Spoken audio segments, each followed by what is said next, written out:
एक बहुत ही गुप्त रीजन की वजह से हर साल कई लोगों की अचानक से मौत हो रही है और ये सीक्रेट कॉज इतना अनजाना है कि कई लोग आज भी इससे अफेक्टेड है, लेकिन इसकी सीरियसनेस का उन्हें कोई अंदाजा भी नहीं होगा। और इसीलिए यही छुपी गलती आज करोड़ों इंडियंस अपने रोजाना की जिंदगियों में दोहरा रहे हैं और अपनी जान के साथ खेल रहे हैं। आप लोगों को तो ये पता ही होगा, पिछले कुछ सालों से रोजाना बहुत से यंग लोगों में हार्ट अटैक्स आने के केसेस सामने आ रहे हैं। इनफैक्ट आज हार्ट अटैक्स ही इंडिया का सबसे बड़ा किलर बन चुका है और 3 में से 1 इंसान की आज मौत हार्ट अटैक्स की वजह से ही हो रही है। Have you noticed how so many young people are dying of heart attacks? Young men and women in their 20s and 30s dying. 50% of heart attacks in India occur in people below the age of 50. Why heart attacks are suddenly claiming young lives?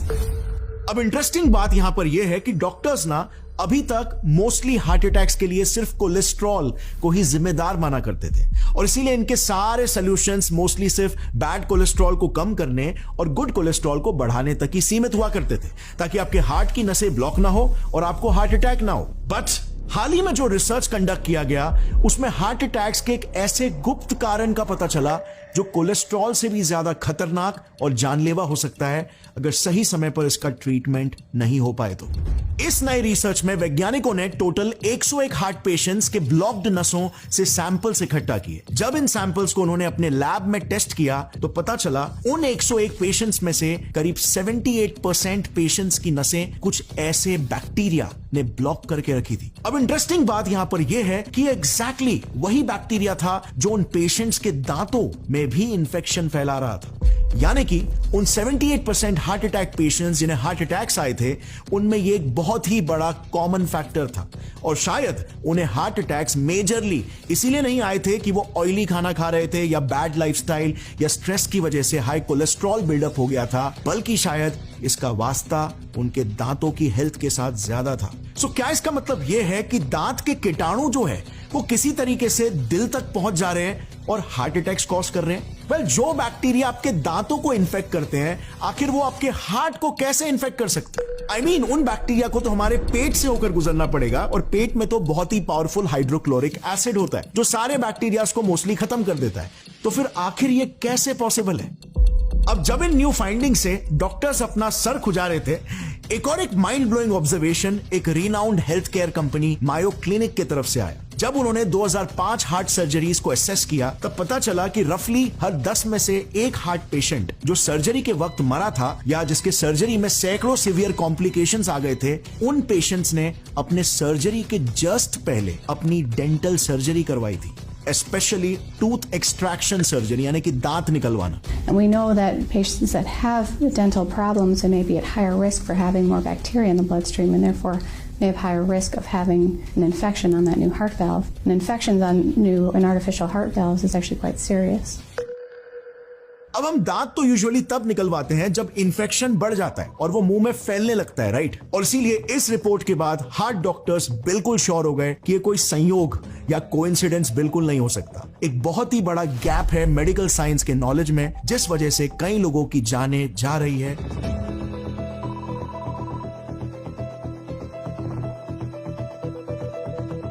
क्योंकि जैसे ही dental treatments के बाद heart के treatment को किया जा रहा है, सिवियर कॉम्प्लिकेशंस क्रिएट हो रहे हैं। इनफैक्ट 78% हार्ट अटैक विक्टिम्स के हार्ट में वही सेम बैक्टीरिया मिल रहा है जो उनके दांतों में भी है और डेंटिस्ट और हार्ट सर्जन्स के बीच में कोई प्रॉपर कोऑर्डिनेशन और कम्युनिकेशन नहीं है। इस वीडियो के जरिए आज हमारी यही कोशिश रहेगी कि हम इसके पीछे के पूरे साइंस और कॉज एंड इफेक्ट को समझे, खुद को एजुकेट करें और डेंटल हेल्थ और हार्ट हेल्थ के बीच में क्या रिलेशन है इसकी अवेयरनेस सभी तक पहुंचाए, क्योंकि यही हमारा मकसद है इस channel gets it fly science के जरिए, साइंस के थ्रू पर्सनल एम्पावरमेंट लाना। सो शुरुआत करते हैं थोड़े से हार्ट एजुकेशन से, क्योंकि कॉमन इंसान के लिए हार्ट अटैक एक ही शब्द होता है सारी दिल की बीमारियों के लिए, बट असल में हार्ट अटैक्स अलग अलग किस्म के होते हैं। इस सिंपल से एनिमेशन की मदद से समझते हैं कि अलग अलग किस्म के हार्ट अटैक्स या मेडिकली कॉल्ड कार्डियोवैस्कुलर डिजीजेस पैदा ही आखिर क्यों होते हैं। सो देखो, ये है हमारा दिल और उसके आसपास की नसें। अब कई सारे रीजंस की वजह से, जिनमें से कुछ ये है, आपकी नसों में प्लैक या क्लॉट फॉर्म हो जाता है, जिससे आपकी नसें ब्लॉक हो जाती है और हार्ट तक ब्लड सप्लाई रुकने लग जाता है। इस कंडीशन को हम एथेरोस्क्लेरोसिस कहते हैं। अब अगर लेट्स से ये एथेरोस्क्लेरोसिस उन नसों में हुआ जो आपके हार्ट के मसल्स तक खून और ऑक्सीजन पहुंचाते हैं, तो उससे क्या होगा? वेल, ऑक्सीजन ना मिलने की वजह से आपके हार्ट के मसल्स अचानक से सुन्न पड़ जाएंगे और धीरे धीरे ब्लड और ऑक्सीजन की कमी की वजह से मरने लग जाएंगे। अब जैसे ही कुछ अमाउंट ऑफ हार्ट सेल्स मरने लग गए, स्पेशली हार्ट के main pumping chamber left ventricle में, उस पेशेंट को एक हार्ट अटैक आ जाएगा, जिसे मेडिकल भाषा में मायोकार्डियल इन्फार्क्शन कहते हैं। इस कंडीशन में अगर डॉक्टर्स ने समय रहते आपके उस ब्लॉकेज को निकाल दिया और आपके हार्ट मसल्स का ऑक्सीजन फिर से रिस्टोर हो गया, तो शायद आपकी जान बच सकती है। पर अगर लेट्स से पेशेंट हॉस्पिटल देर से पहुंचता है और ऑक्सीजन की कमी की वजह से ज्यादा मात्रा में हार्ट के सेल्स परमानेंटली मर जाते हैं, तो ये हार्ट फिर से रिपेयर नहीं हो पाएगा और उसकी पंपिंग एबिलिटी या तो सीवियरली इफेक्ट हो जाएगी या तो वो पूरी तरीके से रुक जाएगी, जिस कंडीशन को हार्ट फेलियर कहा जाता है। और फिर इसके बाद ट्रिगर हो जाएगा चेन रिएक्शन, क्योंकि बॉडी के दूसरे ऑर्गन्स को भी ब्लड और ऑक्सीजन नहीं मिलेगा, जिससे फिर पेशेंट के दूसरे ऑर्गन्स के सेल्स भी तेजी से मरने लगेंगे और वो ऑर्गन्स स्ट्रोक एक्सपीरियंस करेंगे, जैसे ब्रेन स्ट्रोक हो गया फॉर एग्जांपल। अच्छा, हार्ट अटैक यानी मायोकार्डियल इन्फार्क्शन को भी हार्ट स्ट्रोक कहा जा सकता है। सो अब इस पूरे प्रोसेस में हमारे दांतों का हार्ट अटैक्स में कहां से रोल आता है, वो कैसे हार्ट अटैक से कनेक्टेड हो सकते हैं? तो वेल, अगर याद हो तो हमने पहले 78% हार्ट अटैक पेशेंट्स के क्लॉट्स में दांतों के बैक्टीरिया के मिलने की बात की थी। अब समझते हैं कि ये बैक्टीरिया आखिर इतनी दूर तक कैसे आ पाया और हार्ट को अपने शिकंजों में कैसे फंसा पाया। तो देखो, जूम इनटू आवर माउथ। आप चाहे कितना भी ब्रश कर लो, लेकिन एट एनी गिवन टाइम हमारे मुंह में एटलीस्ट 200 अलग बैक्टीरियल स्पीशीज रह रहे होते हैं। कुछ गुड बैक्टीरिया होते हैं तो कुछ बैड बैक्टीरिया, और हमारा सलाइवा कॉन्स्टेंटली उन्हें हमारे दांतों को डैमेज करने और शरीर में घुसने से रोक रहा होता है। एक हेल्दी इंसान के मुंह में गुड बैक्टीरिया यानी कि वो बैक्टीरिया जो डैमेज कॉज नहीं करते, उनकी मात्रा ज्यादा रहती है और बैड बैक्टीरिया कम होते हैं। और हमारे पेट में हाइड्रोक्लोरिक एसिड भी होता है रखवाली करने के लिए, जिस वजह से वो हमारे वाइटल ऑर्गन्स यानी कि महत्वपूर्ण अंगों तक कभी पहुंच नहीं पाते। लेकिन फिर अगर ओरल हेल्थ को काफी समय के लिए आपने निग्लेक्ट किया और कुछ स्पेसिफिक प्रकार के फूड्स को ज्यादा कंज्यूम कर लिया, तो ये गुड और बैड बैक्टीरिया का बैलेंस बिगड़ने लग जाता है और दांत सड़ने लगते हैं, गम प्रॉब्लम्स होने लगते हैं। अब ऐसे में इस दांत सड़ने के प्रोसेस को जल्दी अगर रिवर्स नहीं किया जाए तो दो बहुत ही घातक चीजें होती है। एक, बैक्टीरिया और तेजी से मल्टीप्लाई होने लग जाता है और पूरे मुंह को इन्फेक्ट करने लगता है, और दूसरा, वो दांतों में खड्डा करके आपके मसूड़ों के थ्रू आपके मुंह के ब्लड वेसल्स में इन्फिल्ट्रेट करने लगता है। अब मामला यहां पर और वर्स तब हो जाता है जब अगर लेट्स से आप डेंटिस्ट के पास इन्फेक्शन को रोकने के लिए जाते हो, तो मोस्ट केसेस में डेंटिस्ट आपका टूथ एक्सट्रैक्शन करवाएंगे और टूथ एक्सट्रैक्शन करवाते ही इन कीटाणुओं को सीधा वन शॉट में शरीर के हाईवेज यानी कि हमारे नसों का एक्सेस मिल जाता है और वो हमारे वाइटल ऑर्गन्स तक आसानी से पहुंच पाते हैं। बट आखिर ये प्रॉब्लम शुरू कहां से हुई, इसका मेन रूट कॉज क्या है? तो वेल देखो, ये है दांतों की ऊपरी सरफेस जिसे एनामल कहते हैं, और ये है उसके अंदर वाला लेयर जिसे डेंटिन कहते हैं। ये मेजरली हाइड्रोक्सी एपेटाइट नाम के कैल्शियम फॉस्फोरस क्रिस्टल से बने होते हैं, और डेंटिन में स्पेसिफिकली एक प्रोटीन भी होता है कॉल्ड कोलाजन। अब जब भी हम खानों में सिंपल कार्बोहाइड्रेट्स कंज्यूम करते हैं, जैसे कि शुगरी फूड्स हो गए, इन फूड्स को हमारे मुंह के बैक्टीरिया ग्लाइकोलाइटिक पाथवे के जरिए पचाकर लैक्टिक एसिड रिलीज करने लगते हैं एज अ बाय प्रोडक्ट। यही लैक्टिक एसिड की मात्रा आपके मुंह में डिसाइड करती है कि आपका दांत सड़ेगा कि नहीं और आपका हार्ट इफेक्ट होगा कि नहीं। Let me explain you how. हमारे दांत के बिल्डिंग ब्लॉक्स जो होते हैं, हाइड्रोक्सी एपेटाइट और कोलाजन, के दोनों ही एसिड्स की मौजूदगी में तेजी से इरोड यानी मेल्ट होने लगते हैं, और ये प्रोसेस किक इन तब होता है जब आपके मुंह में ये शुगर जैसे सिंपल कार्बोहाइड्रेट्स फर्मेंट होने लगते हैं। जैसे फॉर एग्जाम्पल, और ये काफी कॉमन केस है, लेट्स से आपने रात को एक बोतल कोक पिया और बिना मुंह धोए आप सोने चले गए। अब रात भर कोक के अंदर के जो शुगर्स है वो आपके मुंह में फर्मेंट होते रहेंगे, जो लैक्टिक एसिड प्रोड्यूस करेगा। अब ऐसा बस कुछ ही दिन ट्राई करके देखना, दांत नहीं दुखेंगे तो नाम बदल देना। और जैसे मैंने कहा, ये बहुत ही कॉमन केस है। बेसिकली लैक्टिक एसिड आपके मुंह में ज्यादा मात्रा में प्रोड्यूस होने से आपके पूरे मुंह का बैक्टीरियल इकोसिस्टम ही खराब हो जाता है, क्योंकि ये एसिडिक एनवायरनमेंट गुड बैक्टीरिया को को किल करता है और S म्यूटेंट्स जैसे बैड बैक्टीरिया को पनपने और मल्टीप्लाई होने में मदद करता है। और फिर ये सारे बैड बैक्टीरियाज मिलकर दांतों को सड़ाकर कैविटीज बनाकर हमारे दांतों की नसें और न्यूरॉन्स जहां पर होते हैं उस पल्प रीजन का डायरेक्ट एक्सेस हाईजैक कर लेते हैं, जिस पल्प रीजन से अगर वो नसों में पेनिट्रेट कर गए तो बस समझ लो उन्हें आपके हार्ट तक पहुंचने का एक हाईवे या एक्सप्रेसवे मिल गया। यही वजह है कि इतने सारे हार्ट अटैक पेशेंट्स के क्लॉट्स में वैज्ञानिकों को दांत के बैक्टीरिया मिले। अब ये बैक्टीरिया इससे पहले कि आपके हार्ट तक पहुंचे पहले से ही ऐसे केमिकल्स रिलीज करने लगते हैं जिससे हमारा इम्यून सिस्टम गड़बड़ा जाता है और हमारे खुद के ही टिश्यूज को अटैक करने लगता है, जो डिसफंक्शन ब्लॉकेजेस क्रिएट करने लगता है। दरअसल जैसे ही हमारे मुंह के बैक्टीरिया को हमारे नसों का एक्सेस मिल जाता है, ऑब्वियसली हमारी बॉडी का इम्यून सिस्टम एक्टिवेट हो जाएगा और उनके अगेंस्ट एक इम्यून रिस्पॉन्स शुरू कर देगा। लेकिन कुछ स्पेसिफिक माउथ बैक्टीरिया जिसके टैनरेला फॉस्थिया और पोरफायरोमोनस जिंजीवालिस, ये हमारे ब्लड स्ट्रीम में पहुंचते ही एक heat shock protein HSP60 release करने लगते हैं, जो कि ह्यूमन हीट शॉक प्रोटीन्स से ऑलमोस्ट 60% आइडेंटिकल होता है। अब हीट शॉक प्रोटीन्स ऐसे प्रोटीन्स होते हैं जो बेसिकली हमारा बॉडी किसी भी प्रकार के स्ट्रेस में रिलीज करता है। ये बेसिकली शरीर में डैमेज कंट्रोलिंग, स्ट्रेस रिड्यूसिंग और डैमेज फिक्सिंग का काम करते हैं। यानी कि आसान शब्दों में ये हमारी बॉडी को किसी भी प्रकार के इंटरनल या एक्सटर्नल स्ट्रेस से हो रहे डैमेज और डिस्ट्रक्शन से बचाते हैं। बट ये बैक्टीरियाज हमारे इन्हीं problem fixers heat shock protein की सुपारी ले लेते हैं। कैसे? इनसे मिलता जुलता बहरूपिया हीट शॉक प्रोटीन HSP60 बनाकर, जिन्हें फिर किल करने के लिए हमारी बॉडी एंटीबॉडीज बनाने लगती है, जो एंटीबॉडीज धड़ाधड़ करके हमारे ही खुद के हीट शॉक प्रोटीन्स पर भी अटैक करने लगते हैं। क्योंकि हमारे कार्डियोवैस्कुलर एरिया में, स्पेशली हार्ट पेशेंट्स में, कई सारे HSPs प्रोटेक्शन और रिपेयर का काम कर रहे होते हैं। वो सभी एक एक करके मरने लगते हैं हमारे हार्ट और नसों की हेल्दी टिश्यूज के साथ। और इसीलिए पहले के केसेस में भी ये बैक्टीरियाज पेशेंट के हार्ट में मिले, क्योंकि इन्होंने लिटरली हमारे ही बॉडी के सोल्जर्स, इम्यून सेल्स को हमारे ही शरीर के प्रॉब्लम हीट शॉक प्रोटीन्स की सुपारी दे दी और हमारा बॉडी एक ऑटो इम्यून रिस्पॉन्स से खुद के ही हार्ट सेल्स को किल करने लग गया। यही वजह है कि डेंटिस्ट को समझना होगा, एटलीस्ट हार्ट पेशेंट्स के केस में, कि वो सिर्फ दांतों पर फोकस नहीं कर सकते।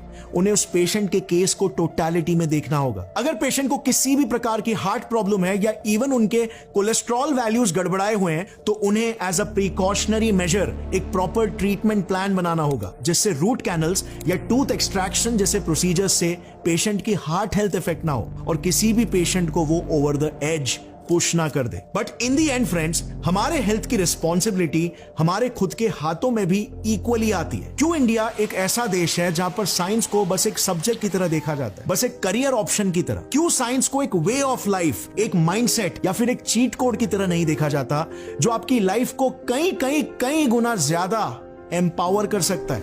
वेल, जिस दिन मैंने पर्सनली ये बात रियलाइज की थी, इसने मेरी लिटरली लाइफ ही बदल दी, क्योंकि मैं अपने लाइफ के प्रॉब्लम्स के लिए साइंस को एज अ सॉल्यूशन की तरह देखने लग गया, इवन दो मैं साइंस करियर स्ट्रीम से आता भी नहीं हूं। हमें यह बात समझना होगा, science is not just for doctors या इंजीनियर्स और साइंटिस्ट, इट्स फॉर एवरीवन। सो अब देखते हैं कि हम अपने लेवल पर इस प्रॉब्लम को सॉल्व कैसे कर सकते हैं। सीधा प्रॉब्लम की जड़ से शुरुआत करते हैं, जहां से ये बैक्टीरिया आपके शरीर में एंटर ही कर पाते हैं, और वो है आपके मुंह से। बट यहां पर भी एग्जैक्टली गलती कहां पर हो रही है? वेल, नॉलेज नहीं होने की वजह से अनजाने में हम हमारे मुंह में रेगुलरली एक एसिडिक एनवायरनमेंट क्रिएट कर रहे हैं, जो ये बैक्टीरिया का ब्रीडिंग ग्राउंड बन रहा है। देखो, जैसे ही आपके दांतों पर ऐसे दाग दिखने लग जाते हैं ना, तो समझ जाओ आपके दांतों पर स्ट्रेप्टोकोकस म्यूटेंस, इस खतरनाक बैक्टीरिया ने अपने पैर पसार लिए। ये एस म्यूटेंस बैक्टीरिया बाकी के बैक्टीरिया से अलग है और एक एसिडिक पीएच में मजे में सर्वाइव कर लेता है, और एक स्पेशल एबिलिटी से ये तेजी से स्प्रेड होकर